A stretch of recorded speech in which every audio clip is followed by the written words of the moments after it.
Buenas tardes, ¿se oye? ¿Ahora se oye mejor? En primer lugar, quería agradecer a la universidad, al Vicerrectorado de Extensión Universitaria, la oportunidad que me brinda de presentar a Benjamín Prado. Y quería decirles también, importante, que apaguen los móviles o los silencien, que parece que otra vez estamos escuchando en actos literarios y demás sonidos que pueden molestar, y pedirles de antemano disculpas porque tengo alergia y en cualquier momento me puede dar un ataque y puedo empezar aquí a pasarlo bastante mal. Si ocurre eso, desde ya les pido disculpas. Y quería... Bueno, se ha apagado. Quería empezar la presentación, que va a ser muy breve porque lo importante es el diálogo, la entrevista que tengamos Benjamín y yo, con un aforismo que he sacado de su último libro, Pura Lógica, que me ha fascinado, me ha encantado. Son frases, reflexiones, aforismos sacados de todos sus libros, de sus poemas, de sus novelas, de sus artículos de prensa. Y hay una que dice que el hombre que ya no soy tiene sus propios recuerdos. Y uno de mis primeros recuerdos con Benjamín Prado fue la presentación de la sede del BBVA en Sevilla, en el año 99, cuando yo trabajaba en Diario de Sevilla, fui a cubrir el acto del Premio Andalucía de Novela, y lo que me llamó la atención de Benjamín Prado, y me acordaré de él y me sigo acordando ahora, es de unas botas de piel de serpiente que llevabas aquel día a la presentación. De hecho, cuando me invitaron a que presentase a Benjamín Prado, lo primero que pensé en las botas de piel de serpiente, que luego te preguntaré si las sigues conservando, ¿no? El otro día me las puse para un conciertillo, sí. Sí, bueno. Pues ese fue el día que conocí a Benjamín Prado y que fue, como he dicho, el premio ganador de Novela Andalucía del año 99, y con un título que se llamaba en aquel momento provisional, era Zona Roja, y estaba en el jurado Rosa Regás, era la presidenta, y recuerdo que tenía en casa un libro de Fernando Vizcaíno Casas que se llamaba Zona Roja, y me acuerdo que después en plan confidencial le comenté, ¿no?, que el título que ya existía y demás. Bueno, y al poco tiempo salió ya con el título al final No solo el fuego. Fue un libro que me gustó mucho, lo conocí, hablamos después de la reunión y además lo reseñé para la revista Clarín, que salió la reseña de este libro. Y eso fue mi primer recuerdo de Benjamín Prado. Ahora voy simplemente a citar algunos títulos de sus obras y decir que es colaborador del País desde hace más de 15 años, que aparece cada vez más en la televisión. Ahora colabora en un coloquio de La Sexta y en el programa Atención Obras de Televisión Española, que dirigió durante 5 años Cuadernos Hispanoamericanos, que le gusta mucho la música, que es importante para él, que colabora como letrista con Joaquín Sabina, con Pereza, con Pancho Arona, que es socio del Real Madrid y seguidor del Bilbao, y que primero quiso ser Bob Dylan, después Rafael Alberti, y al final se ha convertido en Benjamín Prado. Tellez, amigo común de ambos y tipo excepcional donde los haya, dice que es uno de los raros heterodoxos de la tradición española, Benjamín Prado. Es un autor de una calidad sostenida desde el principio de su obra y ha ganado distintos premios, el Hiperión, Ciudad de Melilla, Andalucía de Novela, Generación del 27 y demás. La presentación la vamos a dejar aquí y creo que lo importante es que empecemos con las preguntas para conocerlo a Benjamín Prado. Como no tienes ningún título reciente en las librerías que acaba de sacar este libro de 2012 y para conocerlo mejor, yo creo que lo más interesante es hablar un poco sobre toda tu obra. Vamos a intentar condensar un poco las preguntas. Tengo bloques de preguntas de poesía, algo de novela y vamos a empezar por poesía, porque dices que la poesía es el origen de todo. Frase tuya. De hecho, en tu cuarto de trabajo solo hay fotografías de poetas, no hay de novelistas. Pero tienes publicado, por otro lado, 8 novelas. ¿Cómo llevas esa dualidad? Porque tú, por encima de todo, te consideras poeta. Bueno, hola a todos y gracias por venir. Y sí, no sé, eso de poeta es así un poco grandilocuente, ¿no? No lo pondría nunca en una tarjeta de visita, Benjamín Prado, poeta. Pero es verdad que en casi todo lo que me gusta hay algún tipo de poesía. Que no sé qué es la poesía. Pues la poesía es lo contrario de la barbarie, lo contrario de este mundo en donde todo tiene un precio, pero muy pocas cosas tienen un valor. El deseo de que a uno le rían los chistes, que básicamente es en lo que consiste la poesía, de encontrar algunas palabras dentro de los libros que no cuenten tanto historias acerca del autor como historias acerca de los lectores, que es en lo que consiste, yo creo, la buena literatura, y lo que hace que algunos libros perduren. Si no fuera por eso, pues no leeríamos Madame Bovary, porque Madame Bovary hoy en día no hay quien se la crea, ¿no? Pues sería una señora que chatearía con sus amigas, se mandaría unos SMS y al imbécil del marido lo mandaría al cuerno de manera urgente, ¿no? Y sin embargo la seguimos leyendo, ¿por qué? Aunque no se ajuste, digamos, a nuestros códigos de vida de hoy. Pues porque es una novela sobre la insatisfacción. Y cualquiera que alguna vez haya sentido que su vida le daba la espalda, o que su vida le iba dejando atrás, o que no se parecía la vida que tiene a la vida que alguna vez soñó, pues seguramente leyendo Madame Bovary te explicas muchas cosas. Eso es a lo que aspiro yo cuando escribo libros. No a contar cosas sobre mí, que me tengo muy visto ya. Sino a intentar contar cosas sobre quien lee. Y para mí eso es la poesía. Eso está en algunos libros de poemas, pero no solo está en los libros de poemas. Leonard Cohen lo decía, no hay que pensar que la poesía está solo en los libros en los que los renglones no llegan al final de la página. Y es verdad, está en muchas cosas. Está en las novelas que me gustan, está en los cuadros que me gustan, está en la manera de jugar al fútbol de Zidane, no sé, por ahí está. La obra de Alberti es la que te dio ganas de ser poeta, cuando lo conociste, y una de tus grandes influencias. Sí, yo a Rafael lo conocí por pura casualidad. Yo estoy aquí por suerte, porque la verdad es que yo oigo así, miro mis solapas y digo, ¿y este quién es? Soy yo. No es todo tan... Cuando uno ya tiene más años de los que quisiera, pues da la sensación de que todo lo que hubiera hecho en la vida obedeciese a un plan. Uno ha hecho una estrategia, ha dibujado el esquema, ¿no? El esquema y lo ha respetado. Y la verdad es que las cosas ocurren un poco por suerte. Yo cuando tenía 18 años estaba en el instituto, llegué un día a mi casa, puse la radio y salió cantando Bob Dylan. Y yo dije, yo quiero ser ese tipo. No, es que además lo quiero ser ya, de hoy para mañana. Y escribí, eso fue un lunes, el martes escribí unas imitaciones así, me imagino que horrorosas de las canciones de Dylan. El miércoles, cuando fui al instituto, el profesor de literatura las vio y dijo, hombre, ¿tú quieres escribir? Pues mira, empieza La casa del lector por la ventana, léete de entrada Poeta en Nueva York y sobre Los Ángeles. El jueves me fui yo vivía en Las Rozas, donde aún vive mi madre, a 18 kilómetros de Madrid. Las Rozas entonces era un pueblo muy pequeñito, no solo tenía una pequeña librería, papelería, ¿no? Ahora ha evolucionado muchísimo y ya no tiene ninguna librería, ni papelería, ni de ninguna clase, ¿no? Y me compré un ejemplar de Sobre Los Ángeles, de Alberti. El viernes lo leí y me quedé patidifusa. Nunca se me había ocurrido que solo poniendo una palabra detrás de otra se pudiera causar un efecto semejante a otra persona, realmente. Yo no lo tenía previsto. A mí me gustaba mucho la música y claro, la música te producía... Pero claro, la música tiene bajistas, luces estroboscópicas, si la estrella ya es mayor, un humito así que le difumina la cara.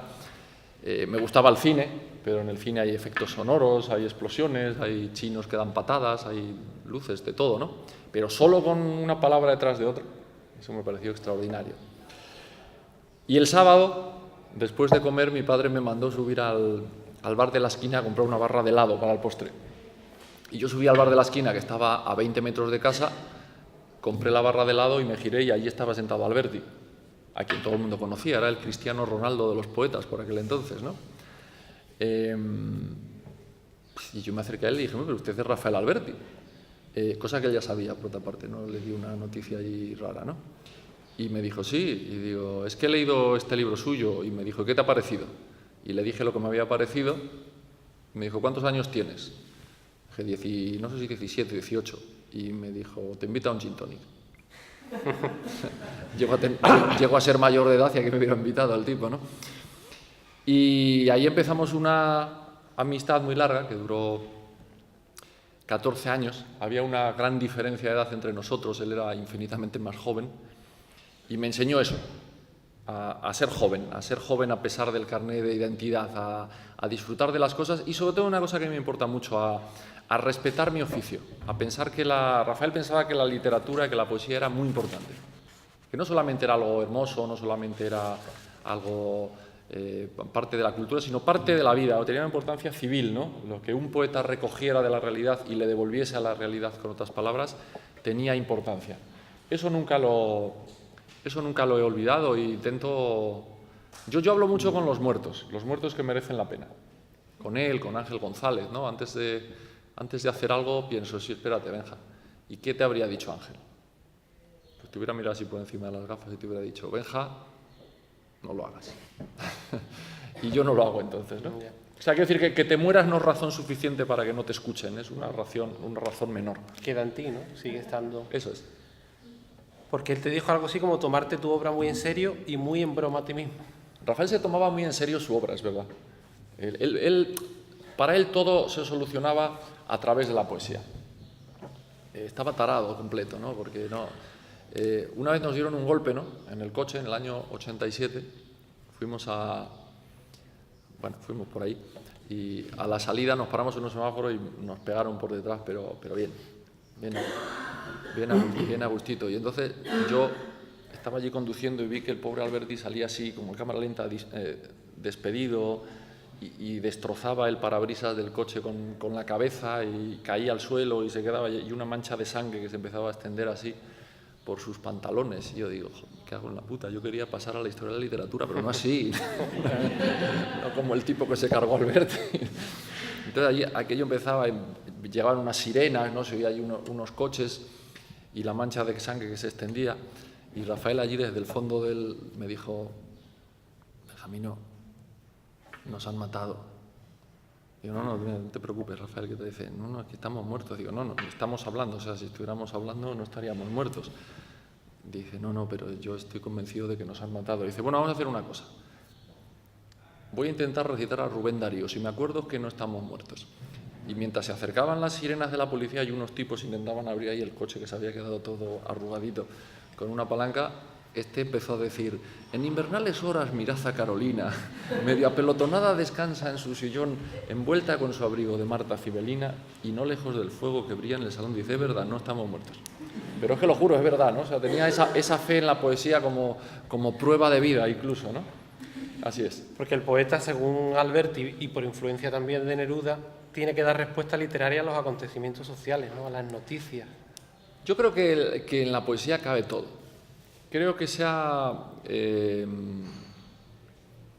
el ataque feroz que se hizo en su momento y que se ha seguido haciendo después hacia la poesía social, la poesía de compromiso, la poesía que habla de las cosas que ocurren en el mundo, pues es un ataque bien dirigido, intencionado y que tiene efectos perversos.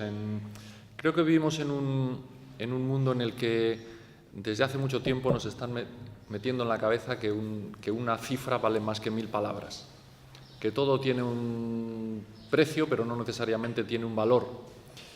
Y así nos va.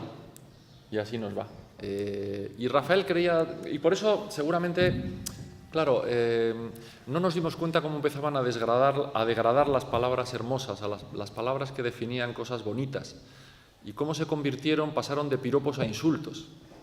Tú antes decías de una persona que era utópica y estabas diciendo algo bueno.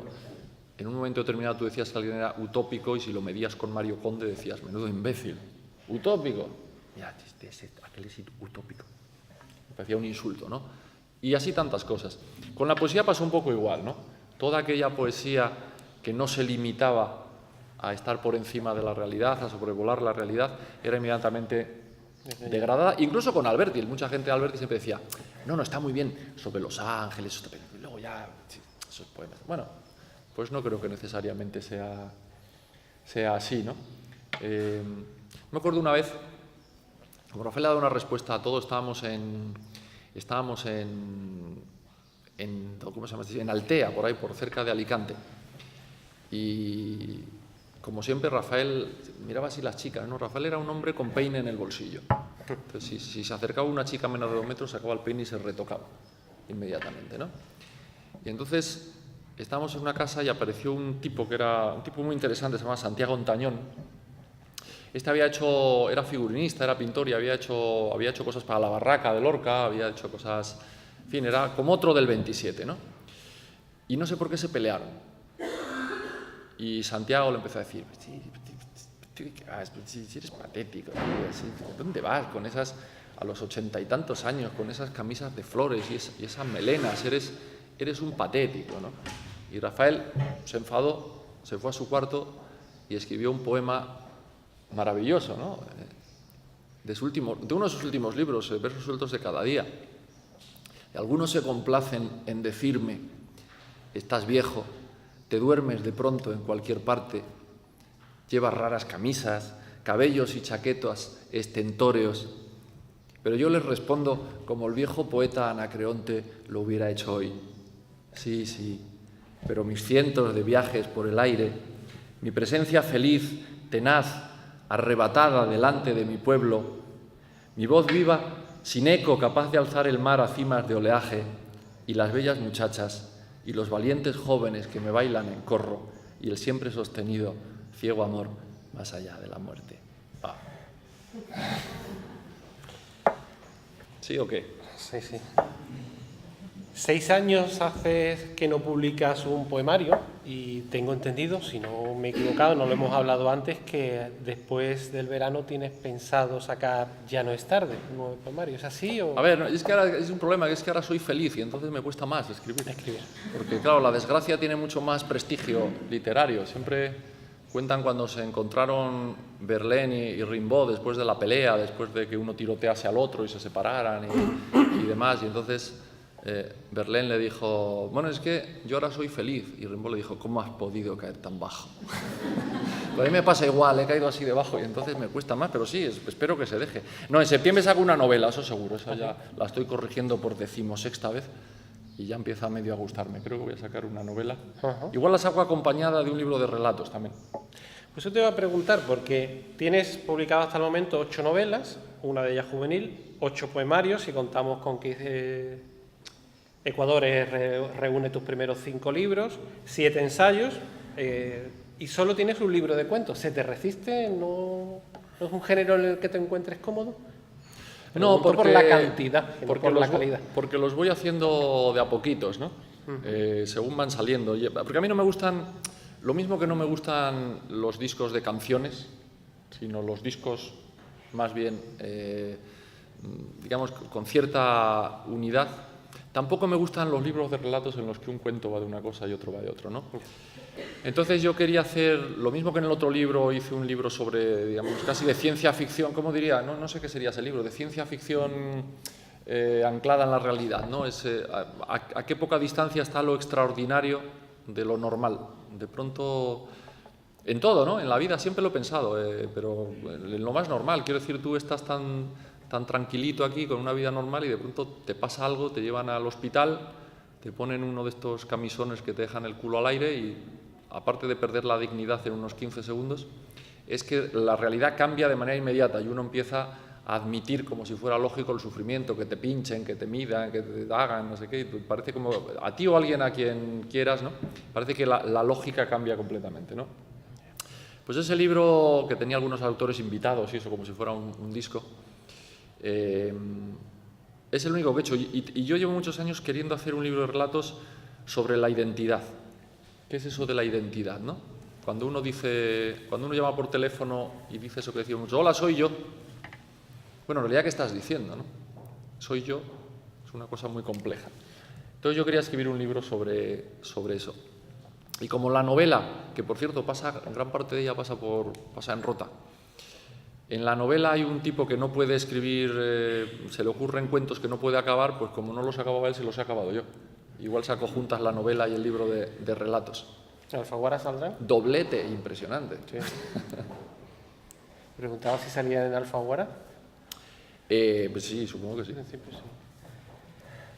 Otra cosa que me ha llamado la atención es que la primera fue Raro, en el 95, No le des la mano a un pistolero zurdo, que me gusta mucho el título, en el 96. En los primeros años prácticamente cada año sacabas una novela y en las últimas, Operación Gladio, hacía 6 que no había sacado una.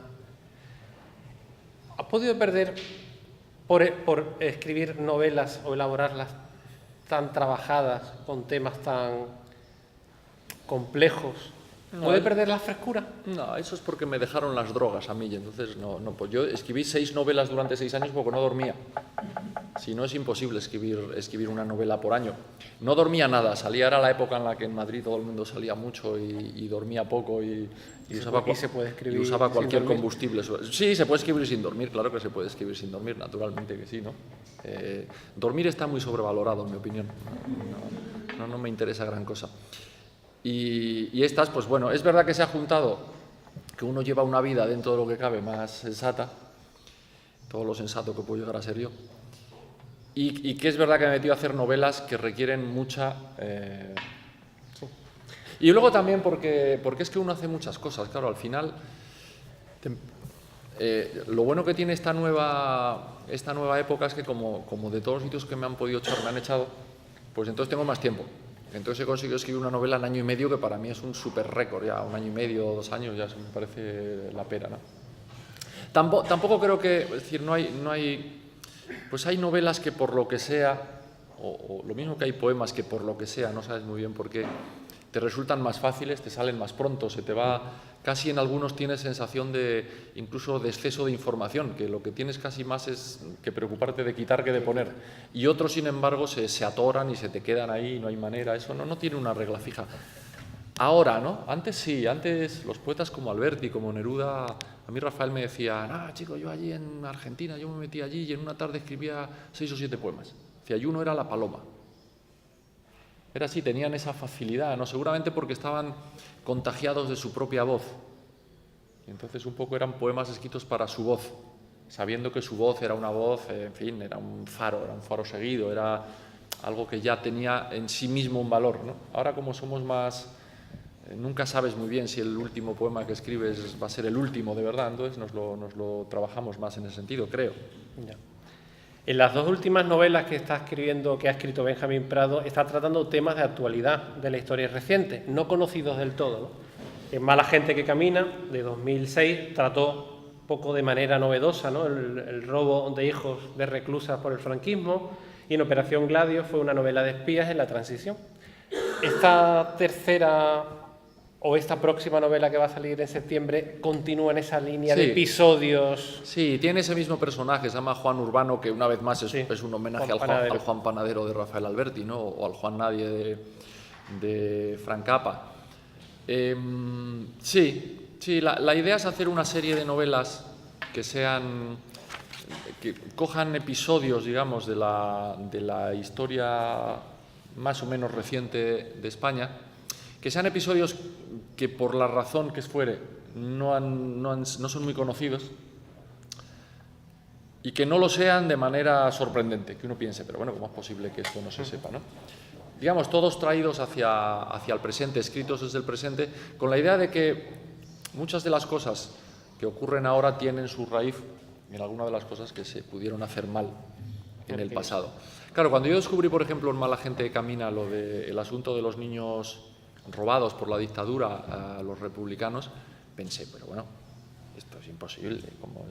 Los niños robados es un asunto del cono sur, ¿no? De los años 70, Argentina, Uruguay, en España no hay niños robados. Y vaya si lo sabía, ¿no? Lo que pasa es que cuando yo publiqué la novela, algún periódico publicó que me lo inventaba.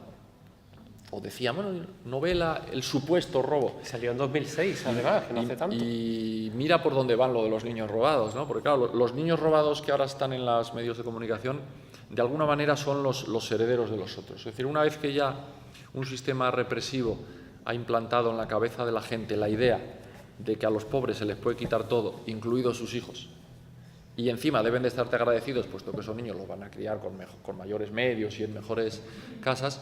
Una vez que eso se ha hecho por razones ideológicas, es mucho más fácil pasar a hacerlo por razones puramente económicas, que es exactamente lo que ha ocurrido. Pero bueno, imagínate, de aquello que me inventaba yo, fíjate por dónde vamos ahora, ¿no? Y Operación Gladio un poco lo mismo, ¿no? Operación Gladio es una novela, en realidad, yo no diría contra la transición, porque yo creo que la transición también tiene cosas muy admirables, ¿no? Y tiene cosas muy admirables, especialmente, yo creo, más por parte de los ciudadanos que de los políticos. La idea que tenemos de la transición es justo la contraria. Es que aquí la transición la hicieron fueron 5 políticos. Desde luego, claro, al lado de esto de ahora eran Maradona todos, eso también es verdad, ¿no? Pero claro, como la transición se ha santificado de tal manera y se ha dicho, no, en 2 años se solucionó todo, se fijó, se resolvieron todos los problemas, este pasó de ser un país con una dictadura sanguinaria a ser un país profundamente democrático y vamos a ser todos suizos. También es verdad que al hilo de eso, a los políticos que la protagonizaron se les dio la categoría casi de superhéroes, pues partiendo de una superstición rara, es decir, pensar, hombre, realmente en año y pico se pueden saldar todas las deudas que ha dejado una dictadura que ha durado ni más ni menos que 38. Es un poco raro aceptarlo. Y dándole a la gente, que yo creo que es lo verdaderamente admirable de la transición, fue el pueblo español en su conjunto. A mí no me gustó nada cuando el amigo Alfonso Guerra llamó a la gente los costaleros de la transición, a mí no me gustó nada lo de los costaleros, ¿no? Los costaleros llevan a cuestas las vírgenes de otros normalmente, ¿no? Y no me gustó mucho. Yo creo que hay un protagonismo mayor por parte de la ciudadanía del que se ha querido dar. Bueno, esa novela de alguna manera es una reflexión sobre todo eso, ¿no? O sea, hasta qué punto realmente, bueno, pues hablando de una red terrorista que operaba por toda Europa, también en España, y de hasta qué punto pues, los servicios secretos de una dictadura se disuelven o no se disuelven así corriendo y siguen haciendo de las suyas, qué peligros y qué fuerzas tiraban hacia abajo de la incipiente democracia española y cuántos enemigos tenía, quiénes eran y cuáles de ellos además han querido pasar como los campeones de la democracia después, ¿no? Bueno, yo creo que sobre esas cosas se puede escribir porque los historiadores escriben un poco a vista de pájaro, es natural, tú no puedes escribir una historia de la represión, por ejemplo, puerta a puerta y apellido a apellido, porque entonces los libros tendrían que tener 50.000 páginas todos. Pero número uno, tú en una novela sí lo puedes hacer porque sí que puedes centrarte, por ejemplo, pues niños robados, pues uno se empieza a buscar libros por aquí publicados por diputaciones, ayuntamientos, comunidades autónomas, demás, pequeños, la represión en Montilla, los niños desaparecidos en Teruel, etcétera, etcétera, y lo puedes encontrar. Y segundo, porque yo solo soy novelista, yo solo respondo de la credibilidad literaria del libro. Mi amigo Paul Preston siempre dice que él tiene que tener un papel, ¿no? Y dice, no, es que yo tengo una historia fantástica sobre la mujer de Franco, pero no tengo el puto papel. Si no lo tengo, bueno, pues yo puedo sacar conclusiones en una novela y a mí no hay que exigirme responsabilidad histórica, sí responsabilidad literaria. Es decir, yo en Mala gente que camina yo cojo a Dionisio Ridruejo, que era el más reputado de los intelectuales falangistas, el que pasó a la historia como casi uno de los padres de la democracia española. Y yo creo que eso está muy exagerado. Creo que hay muchas cosas que no combinan bien, muchos hechos que no combinan bien con esa imagen santificada de Ridruejo. Es verdad que Ridruejo seguramente era el mejor de todos ellos. Es verdad que muchas de las cosas que yo le puedo atribuir en la novela a lo mejor las hicieron otros. Pero como malo de película, no, como malo de novela puede funcionar. Tú coges los otros, lo metes ahí como si fuera una muñeca rusa, le vas metiendo y entonces yo respondo por eso. Ahora, como biografía de Ridruejo, no tiene un pase seguramente, claro. Ya. Vamos a hablar del tema del compromiso, de la memoria histórica, ya que has ido perfilando un poco por ahí. Olvido y memoria son dos constantes en estas últimas novelas. ¿Por qué te interesa tanto este tema? ¿Por qué? Bueno, yo creo que olvidar es de cobardes.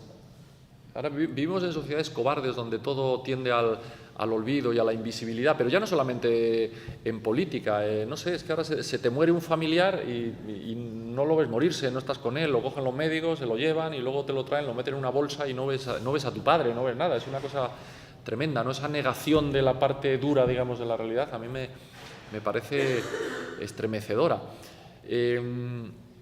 Olvidar las cosas es terrible, ¿no? Si olvidas las cosas, entonces ¿para qué han pasado? ¿Qué es peor, lo que no sucede o lo que sucede pero nadie ve? O lo que sucede y ven algunos pero ninguno cuenta. Bueno, yo en ese sentido creo que uno es cómplice de lo que no quiere ver también.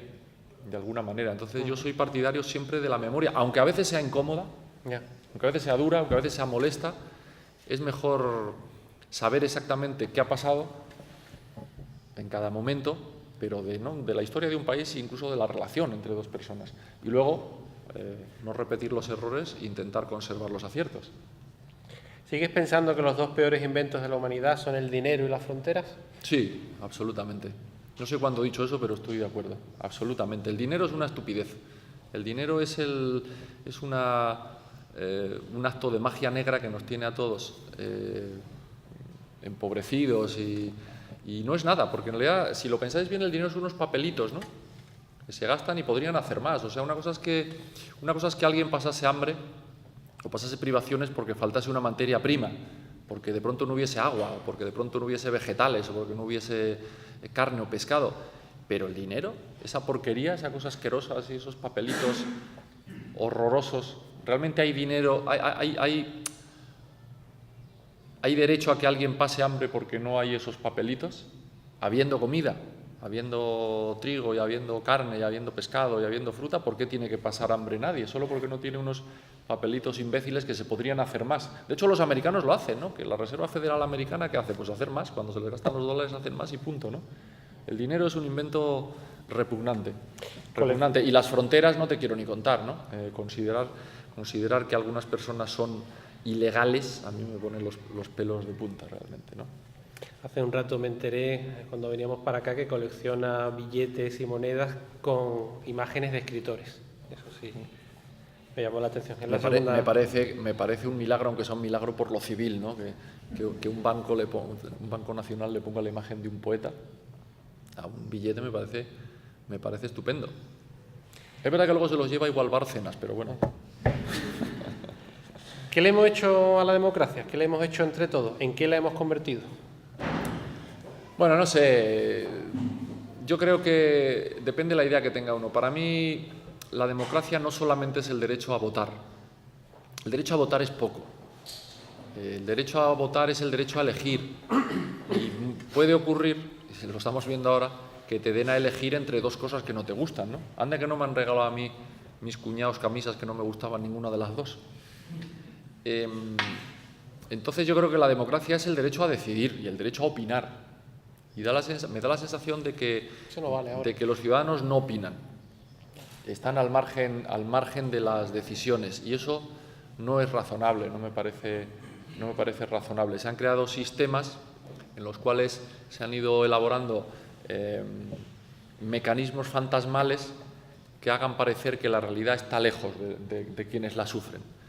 No, es que los mercados te dicen, bueno, pero ¿cómo que los mercados? Esa idea que han implantado los políticos de que los verdaderos, los que mandan son los banqueros. El que manda es botín. Dices, oye, perdona. Primero, eso tiene un peligro, te da licencia para matar, porque puedes hacer lo que quieras y echarle la culpa al banquero.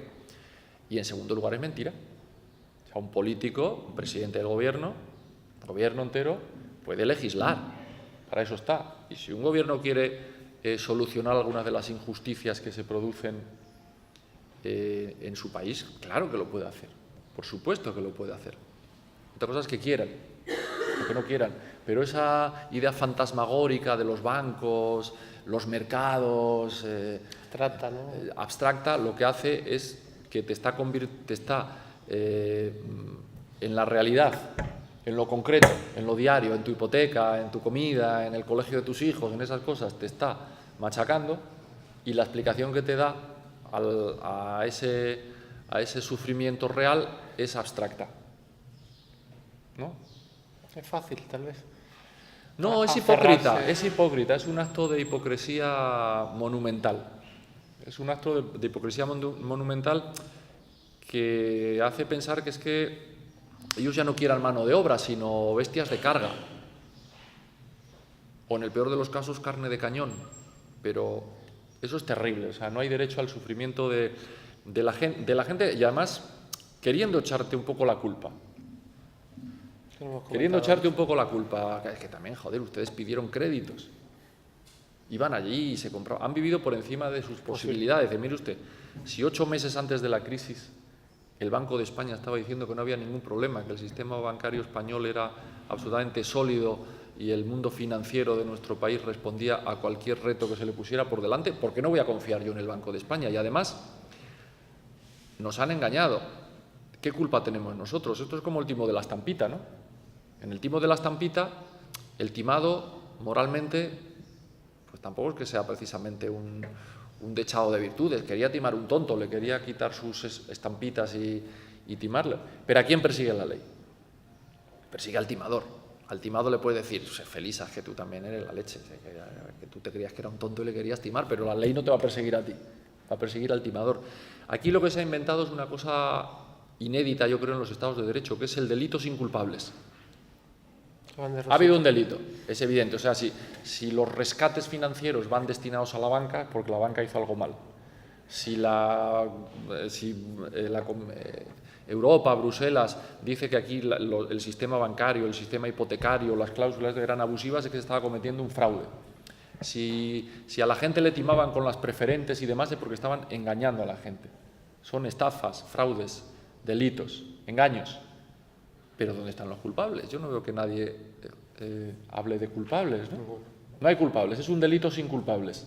Hasta ahora no existía, yo creo, en los estados de derecho el delito sin culpable. Ahora lo hay, pero no durará para siempre. Esperemos que no. Vamos a introducir un poco... Y ellos dicen, es que, claro, los españoles es el país con más nivel de propietarios de Europa. Dice, bueno, también es el país con los ciudadanos más decentes de Europa. O sea, los españoles, en España ha habido el menor índice de morosidad de toda Europa. Es decir, eso dice que los españoles somos gente trabajadora y cumplidora, que cumple. Entonces, a nosotros no nos echen la culpa, porque nosotros cumplimos. Hemos trabajado, lo hemos hecho de coña y encima hemos estado pagando unas hipotecas abusivas que requerían, el otro día estaba leyendo, requerían, en una pareja normal, con un trabajo normal, requerían todo el sueldo de uno de los dos de la pareja y el 30% del otro. Aún así, el país con menor índice de morosidad de toda Europa. O sea, nosotros los hemos hecho de maravilla.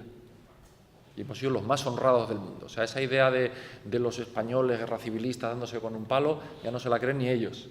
Al contrario, Al contrario, ¿no? Yo creo que aquí de lo que podemos estar orgullosos es de nosotros, no de ellos. Como siempre. Decía que quería introducir otra serie de preguntas más cercanas, ¿no? Como, por ejemplo, tu relación especial con Rota, donde tienes una casa, con la Bahía de Cádiz, en su momento con Rafael Alberti, con tus amigos Joaquín Sabina, Almudena Grandes, Luis García Montero. ¿Qué significan ellos? ¿Qué significa Cádiz y la Bahía para ti? La felicidad. Significa la felicidad absoluta.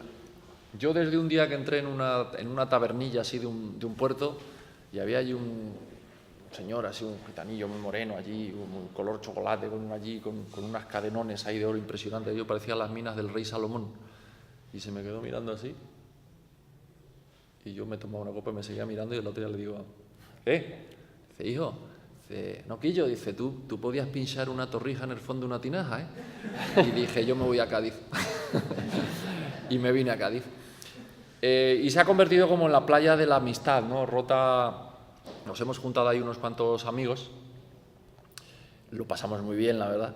Y bueno, yo lo identifico con el lugar donde uno va a leer, donde uno va a estar tranquilo, donde uno se va a librar de esa hostilidad que empieza en Madrid a partir de junio, que se llena la ciudad de vibraciones que no me gustan realmente. Y es eso, es un poco la felicidad, es el lugar donde uno quisiera pasar, en vez de 2, 4 o 5 meses al año. Es que lo de la edad de jubilación se está poniendo chungo, por ser sinceros. Tienes un blog dedicado en exclusiva desde mayo de 2008. ¿Qué se siente teniendo un blog que sigue todos tus pasos y conoces a la persona que lo lleva? Sí, cuando se acerca huyo de él, porque no me parece natural que alguien haga eso, ¿no? El tipo descubre todo el rato cosas raras, ¿no? Pero bueno, por otra parte, o sea, realmente es lo que uno sueña que ocurra cuando escribes libros. Sueña con que alguien te pueda gustar tanto como a mí en su momento me gustó, yo que sé, Cortázar, ¿no? Yo decía, si sale un libro de Cortázar, me da igual si son relatos, una novela, un ensayo, poesía, voy de cabeza porque qué bien escribe este tipo, pensaba yo. el estilo está por encima de los géneros. Si alguien te gusta cómo escribe, es verdad que yo conozco novelistas que me parecen malos poetas, o poetas que me parecen malos novelistas, o columnistas que me parecen sublimes y sus novelas, pero siempre tienen un rasgo de interés, siempre tienen alguna cosa que te atrae. En ese sentido, pues me parece bien que haya alguien que se dedique bueno, pues un poco a seguir todo lo que hace, ¿no? Además, así me entero yo de lo que hago también. Sí, te tiene controlado totalmente. No, sí, desde luego. Has comentado en numerosas ocasiones que sueles escribir con música, especialmente el rock and roll. De Sí. hecho, hay influencia en tus 2 primeros libros, por ejemplo, ¿no? Sí, porque yo sobre todo soy un bailarín. Bailarín. A mí no se me ven los pies en la discoteca, eso es una cosa impresionante. Ajá. Y me gusta la música. No, o sea, la música se puede utilizar también para... A la hora de escribir, tú te puedes poner determinada música para que te genere determinado estado de ánimo, digamos. No es lo mismo si te pones a los Sex Pistols que si te pones a Marianne Faithfull, ¿no? Pues eso te cambia, evidentemente, también el estado de ánimo. Y luego la música me gusta mucho y de vez en cuando gamberreo con algunos amigos músicos por ahí y hacemos los rock and poetry, estos famosos que a mí me divierten mucho hacer y que además, fíjate, sí que me hace pensar que o sea, es mentira que a la gente no le guste la poesía, es mentira que no haya lectores de poesía, lo que a lo mejor la poesía está más alejada de lo que debiera. Pero es verdad que yo voy a hacer a veces un concierto, yo qué sé, con los Pereza, ¿no?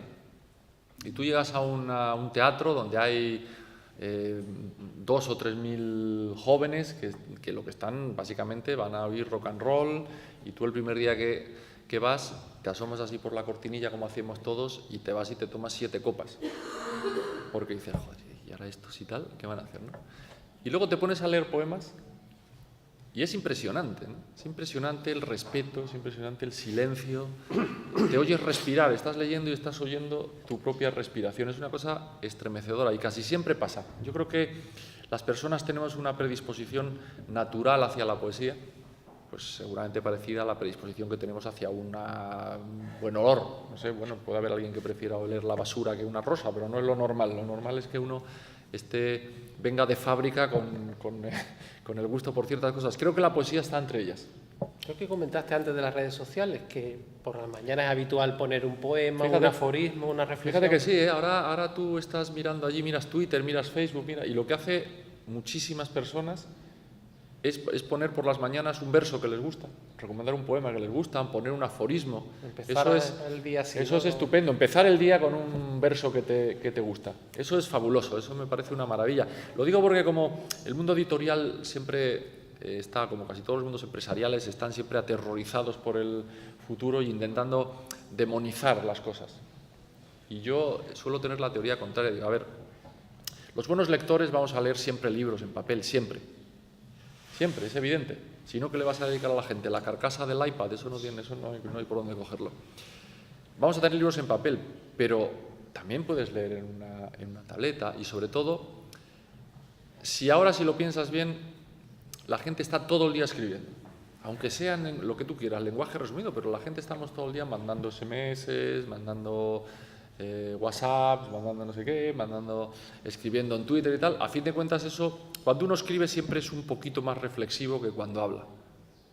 Un poquito. O sea, un poquito. Tú ya tienes que poner, tú dices, me encantan las películas de Hitchcock, y luego lo vas a escribir y dices, espera un momento, ¿y cuántas H's tenía este cabrón?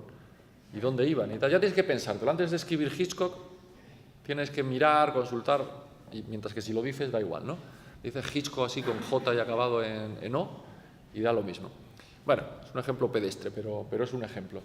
Bueno, aprovechemos eso, ¿no? Yo se lo digo a los amigos editores. En vez de demonizarlo, decir qué horror, esto se acaba, este mundo se va a pique. Bueno, si la gente lee en pantallas, si la gente joven, por ejemplo, lee en pantallas, pues lo que hay que hacer es llevar los libros a las pantallas. O sea, si estás esperando que la gente tire las pantallas, olvídate, bueno, pues hay que llevar Poeta en Nueva York y sobre Los Ángeles a esas pantallas. Y que se vean, porque finalmente, si tú vas a decir como Lorca, de la esfinge a la caja de caudales hay un hilo tenso que atraviesa el corazón de los niños pobres, eso va a sonar igual leído en un teléfono que leído en un libro. Hombre, yo prefiero el libro todavía, pero seguramente el soporte es lo de menos con respecto al contenido. Al menos la gente joven. ¿Sí? Háblanos algo, coméntanos tu faceta de letrista de Joaquín Sabina, tu relación con él y demás. Bueno, yo escribo las letras y él las estropea. El No. último disco fueron 8, 9, ¿no? Había... No, o sea, yo creo que para escribir a medias algo con alguien tienes que tener muchas cosas en común. Y luego tienes que tener, por una parte, mucha amistad, aguantarte, porque eso lo normal es que acabe mal, y por otra parte, mucha irreverencia, para ser capaz de decirle a alguien, oye, mira, eso ni lo he oído. Claro, si el que tienes enfrente es un tipo que ha escrito, yo creo, pues algunas, si no las mejores canciones que se han escrito en este idioma, pues entonces... Pero bueno, acuérdate de Alberti, ¿no? Tómate muy en serio las canciones y muy en broma a ti mismo. Y cuando digo ti mismo me refiero en concreto a él. Veo mucho, entiendo que os llevéis bien, al menos artísticamente, porque veo en este libro de aforismos muchas letras podrían ser firmadas por Sabina y cantadas por él.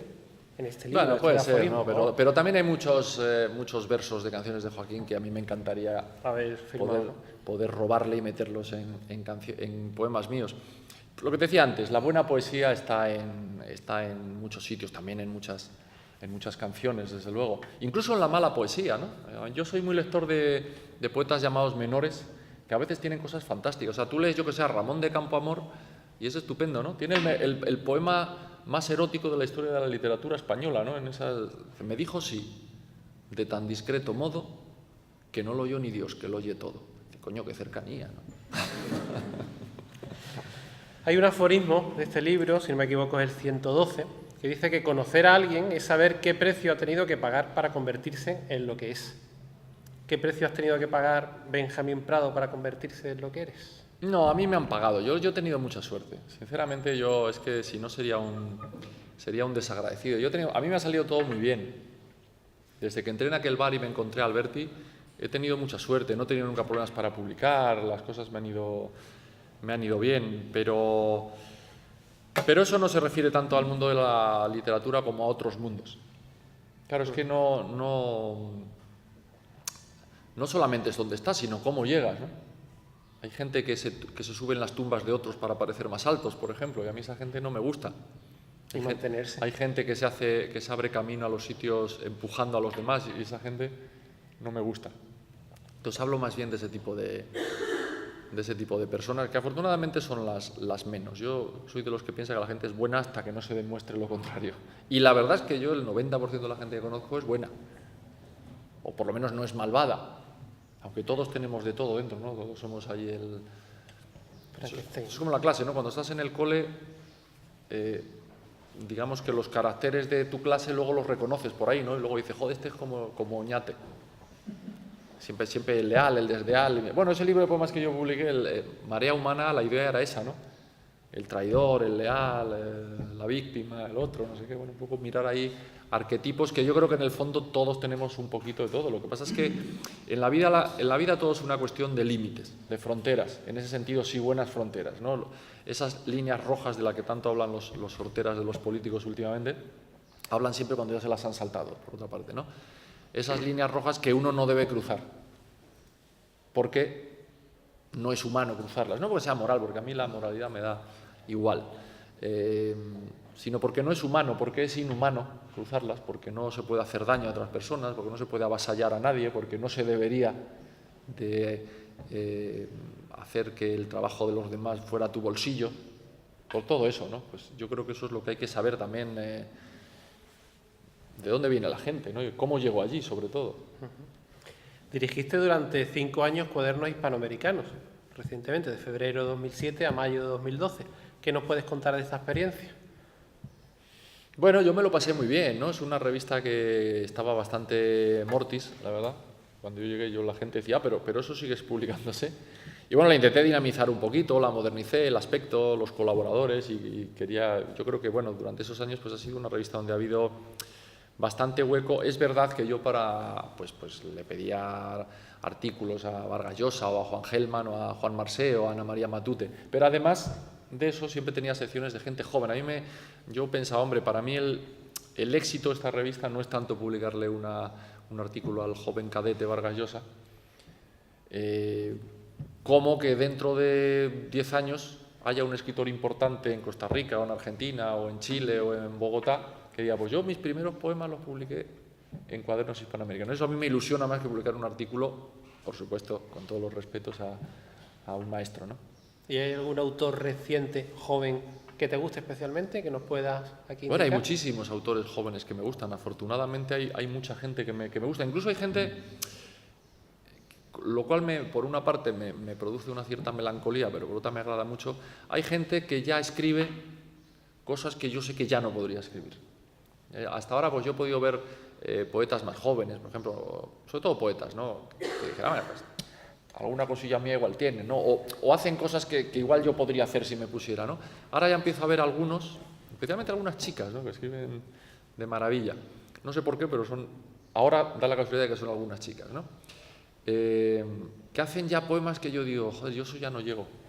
Eso ya obedece a unos códigos que están más allá de mí, lo cual, digo, por una parte me produce cierta melancolía, por otra me agrada, porque digo, bueno, esto va para adelante, está bien que la poesía vaya cambiando, claro, vaya mutando de alguna manera. También tenemos otra pregunta por aquí que tengo. Llevas colaborando más de 15 años en El País. ¿Eso qué te ha dado esta faceta de la creación? Colaborar en prensa y con mucha libertad, como has comentado. Bueno, pues yo soy muy opinón, me gusta mucho opinar. Lo que no me gusta es opinar de todo. Lo que no me gusta es ser uno de estos que termina hablando de aquello que no sabe, ¿no?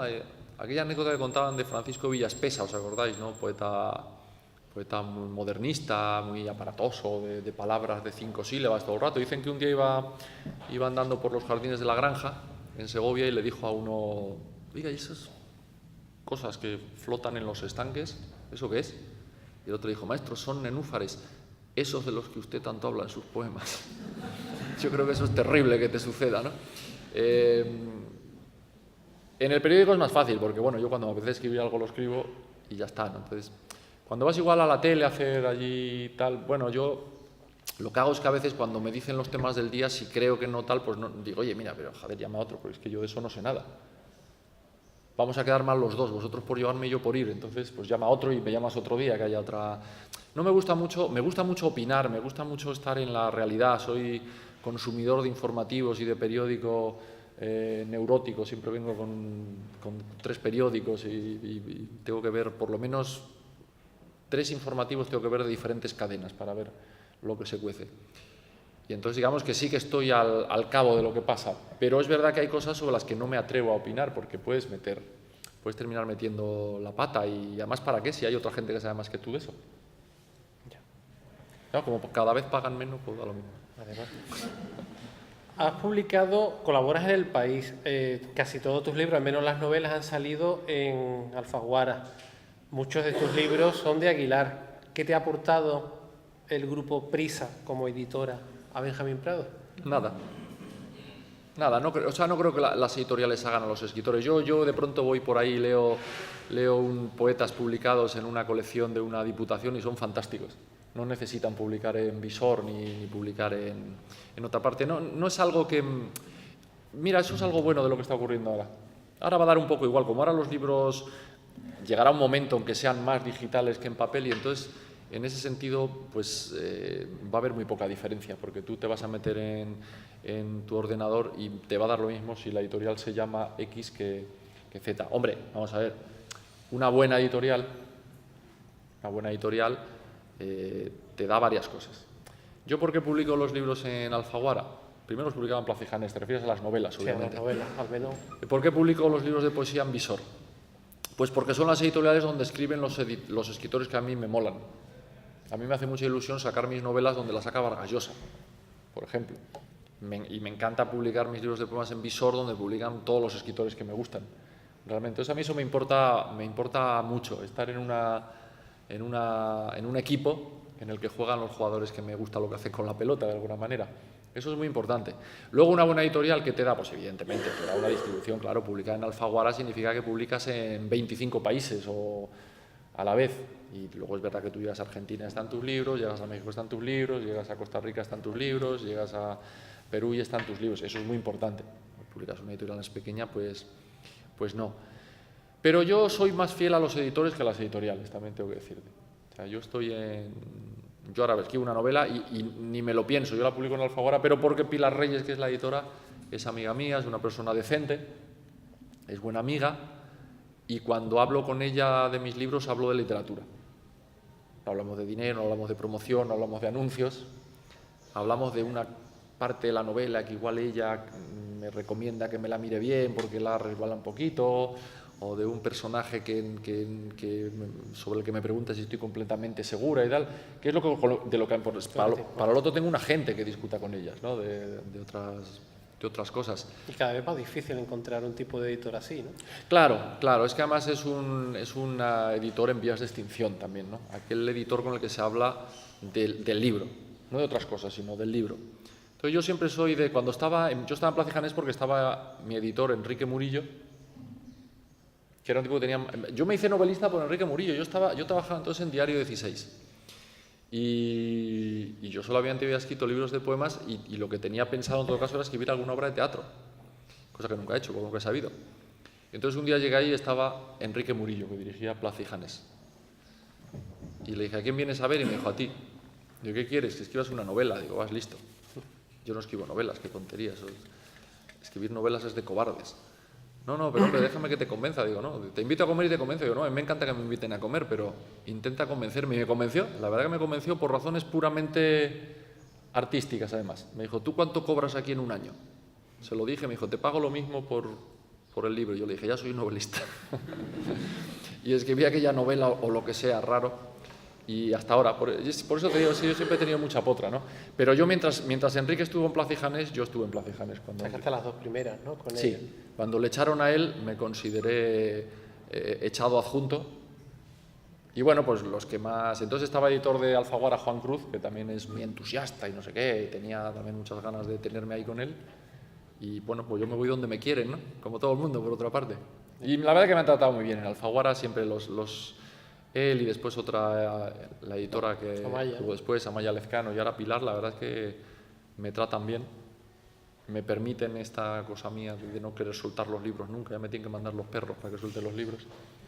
Tienen mucha paciencia conmigo, que soy muy maniático y muy supersticioso y tengo 1000 rollos por ahí que ni las cuento porque salís huyendo. Y como me dejan, pues ahí sigo. Hay un libro tuyo que me llama la atención, que no aparece reflejado en las solapas o en general en tu bibliografía, que es la biografía que escribiste sobre Carmen Laforet, en Omega en 2002, algo así. ¿Hay algún porqué? Bueno, que la escribí con mi exmujer. No, tanto marca eso. Y ya no voy a decir nada más. Perfecto. Tengo alguna pregunta más, pero... No sé, bueno, pero tiene que haber alguna diferencia entre dar una conferencia y tomar rehenes. O sea, que igual deberíamos irlo soltando, porque tendrán cosas que hacer ahí en su casa y eso, ¿no? Para no cansarlos mucho más, pero si hay alguna pregunta por parte del público, alguien que quisiera preguntarle algo, es el momento. Así que, por favor, les invito. Alguna que no sea una de las 7.300 preguntas que ha hecho él, quiero decir, ¿no? Yo quería lo que has comentado de que te permites en las novelas históricas, muy entrecomillado porque no me gusta nada. La novela histórica, me refiero a esta que empecé a leer ayer, que bueno, tú podrás contar lo que quieras de Luis Viejo, porque es novela, pero que se ve que te lo has comprado. Sí. Sí, lo que pasa es que luego, a ver, cuando tú escribes una novela de esas, el problema es que de pronto en una novela normal, que no tenga, digamos, cierto anclaje histórico, tú dices, Antonio fumó, y luego sigues. Pero si tú dices, Dionisio Rodejo fumó, empiezas a pensar, ¿y este tío? Y el tío tenía asma igual, ¿no? Y ahora yo pongo que fumó y el primero que la lea, porque como ahora todo el mundo lo comenta todo en internet, dice, pero parece mentira que el imbécil este no... Entonces te tienes que leer 2 biografías de Ridruejo de 800 páginas cada una solo para demostrar que no fumaba, o que sí fumaba. Bueno, eso lo estoy caricaturizando, pero en realidad es un poco así, ¿no? Cada paso que da... Yo esto lo he intentado aprender en Galdós, que hace Galdós no solo en los episodios nacionales, sino en Fortunata y Jacinta, en Doña Berta, en casi todas sus novelas. Él deja caer un personaje de ficción como si fuera una gota de tinta en un vaso de agua en la realidad. y lo tiñe todo. Y entonces, ¿qué pasa? Que por una parte, esto es lo más normal, obliga al personaje de ficción a integrarse de manera verosímil. En la literatura no importa si una cosa es verdad o es mentira, importa si es verosímil. Y por eso leemos Frankenstein, porque mientras la lees se pueden hacer monstruos juntando cadáveres. Y por eso leemos, yo qué sé, El Señor de los Anillos o Drácula. Pero también obliga a lo contrario, obliga a que los personajes, y esta es una parte para mí muy importante, que yo quiero tener muy en cuenta cuando hago este tipo de libros, tienes que obligar también a que los personajes reales se comporten como seres de ficción, porque están dentro de una novela. Están dentro de una novela. Entonces, pues lo que te decía antes, tú puedes coger a Ridruejo, por ejemplo, y convertirlo un poco en el imán al que van todos los clavos, por decirlo así. O puedes, pues, sacar tus conclusiones, ¿no? En Operación Gladio, yo qué sé. Estamos hablando de la red Gladio, una red creada por la CIA inmediatamente acabada la Segunda Guerra Mundial. Tan inmediatamente que hoy creo que hay un personaje que dice que mientras la bala con la que se mató Hitler aún estaba caliente, la guerra ya estaba fría, y ya estaba fría, de hecho. La CIA tuvo algo que ver, por ejemplo, se ha hablado muchas veces, con el asesinato de Carrero Blanco. Si yo fuera Paul Preston te diría, no tengo el puto papel, no lo podría contar. Ahora, solo soy un novelista, entonces digo, hombre, si cuando matan a Carrero Blanco está en Madrid ni más ni menos que Henry Kissinger, que se ha entrevistado con él unas horas antes de que lo maten. Si la bomba se la ponen a 200 metros de la embajada norteamericana, donde está ni más ni menos que el secretario de Estado, y además ese secretario de Estado y Premio Nobel de la Paz. Si hay unos papeles desclasificados de la embajada americana donde se dice, hemos llegado a la conclusión que lo mejor para nosotros es que Carrero desaparezca. Están enfadados con él porque las posturas sobre el Sáhara son muy divergentes, porque él no les deja utilizar las bases españolas para la guerra de Yom Kippur y porque lo consideran un cafre ya, ¿sabes? Hombre, si eres Paul Preston no puedes decir la CIA como mínimo miró para otro lado, pero si eres yo sí, porque esto es una novela y yo creo que eso es verosímil. Os he dado estos 4 datos y seguro todos habéis pensado, pues hombre, la verdad, ¿no? Si todo eso pasaba y los chapuzas estos de los etarras tenían allí, cogían los cables de la luz allí de una farola, no lo veía nadie, ¿no? ¿Qué servicio de seguridad tenía que tener Henry Kissinger, ¿no? Y no lo vio nadie, ¿no? Pues tú puedes sacar la conclusión en una novela de que eso fue, digamos, el primer paso de la intervención de la CIA en los asuntos de la España ya predemocrática casi, ¿no? Ya al borde de la democracia. Pero claro, evidentemente tienes toda la razón del mundo, te obliga realmente a un trabajo extra, que es el trabajo de documentación, de confirmación, y la verosimilitud dicha así parece muy sencilla, pero claro, no es tan fácil que las cosas resulten creíbles. Es verdad que luego en la vida todos los días estamos viendo cosas en los periódicos, en las noticias, que dices, joder, esto lo pongo en una novela y no se lo cree nadie. ¿Qué pasa? Pero la novela tiene que respetar unos códigos que el lector comparte contigo, porque esto es un libro es una conversación. Un libro parte de la idea de que yo creo que tengo algo que decir y tú crees que te apetece oírlo, ni más ni menos. Luego podemos discutir lo que quieras, pero básicamente es un lugar de encuentros. Leer es escuchar por escrito y escribir es hablar en prosa. Entonces, si no consigues que el que lo lee se lo crea, pues entonces el libro no tiene sentido. 6 años tardaste con Operación Gladio, 6. No, 4. ¿4? 4, sí. Pero a mí me parecieron 6. Bueno. ¿Alguna pregunta más?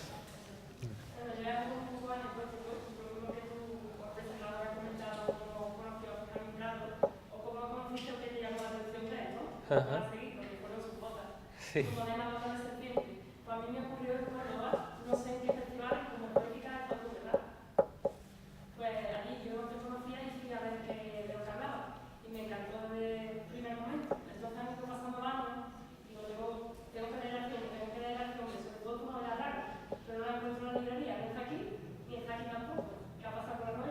Bueno, pues con Raro pasó que tuvo demasiado éxito y entonces a mí me empezó a caer gorda.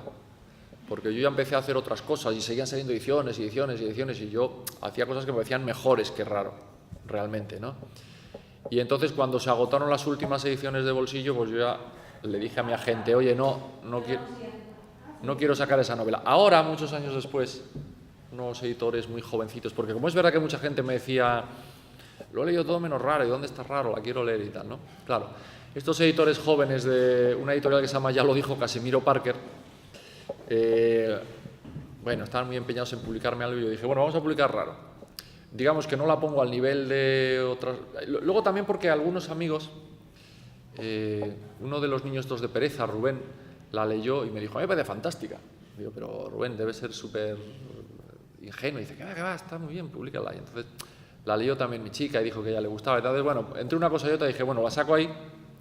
No la tengo a lo mejor así en primera línea, la reescribí un poquito, hice un poquito de trampa, tengo que decir, reescribí un poquito, pero el que realmente la quiera encontrar, la va a encontrar, ¿no? Entonces, si tú ahora la quieres realmente encontrar, la vas a... igual no te encuentra ella a ti, pero tú a ella sí. ¿Pero has cambiado la temática? No, he quitado... No, nada en absoluto. He quitado 2 o 3 detalles que me molestaban. Hombre, si no hubiera cambiado sería horrible, ¿no? Yo creo que la frase más triste que he oído en mi vida la dijo García Márquez, y mira que lo admiro. Uno siempre escribe el mismo libro distinto. Eso es un horror. Yo quiero escribir libros... Mira, los escritores siempre decimos, he escrito un libro muy distinto, y luego el primero que lo lee dice, o sea, eres tú al 100%, ¿no? Pero por lo menos hay que intentarlo, hay que intentar variar la temática, hay que intentar... Yo en esta serie que estoy haciendo ahora, protagonizada por Juan Urbano, una de las trampas que me he tendido a mí mismo es que cada novela pertenezca a un género. Entonces, Mala gente que camina era una novela histórica, Operación Gladio es una novela de espías, básicamente es una novela de espías. Y bueno, pues la que publicaré ahora pues es una novela, digamos, de temática económica, ¿no? Empresarial, ¿no? De empresas, de no sé qué, las cosas que pasan allí, ¿no? Un poco para obligarme a mí mismo a aprender otras cosas, a investigar por aquí y por allá y a sacar, ¿no? Juan Urbano creo que dice que en este país no se pasó páginas de transición, que se arrastró directamente. ¿Crees que la política que se hace en España es causa de eso? Bueno, yo soy partidario de pasar página, pero no de arrancarla. Eso es lo que he dicho muchas veces. Creo que con todo este asunto de la memoria histórica y demás, aquí lo que no quieren es pasar la página, que está muy bien, porque uno no puede vivir la vida entera queriendo ganar las batallas que ha perdido. Eso es insano, no te deja... Correr mirando hacia atrás no es buena idea. No es buena idea, te estrellas seguro.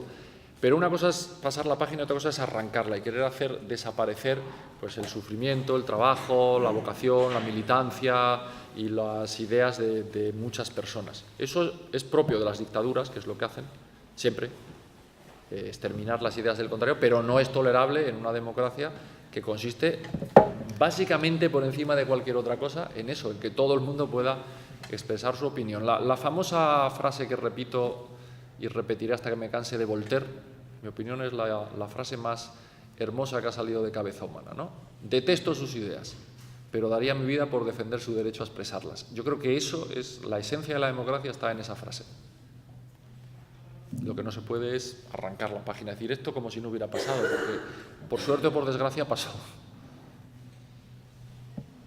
¿Alguna pregunta más?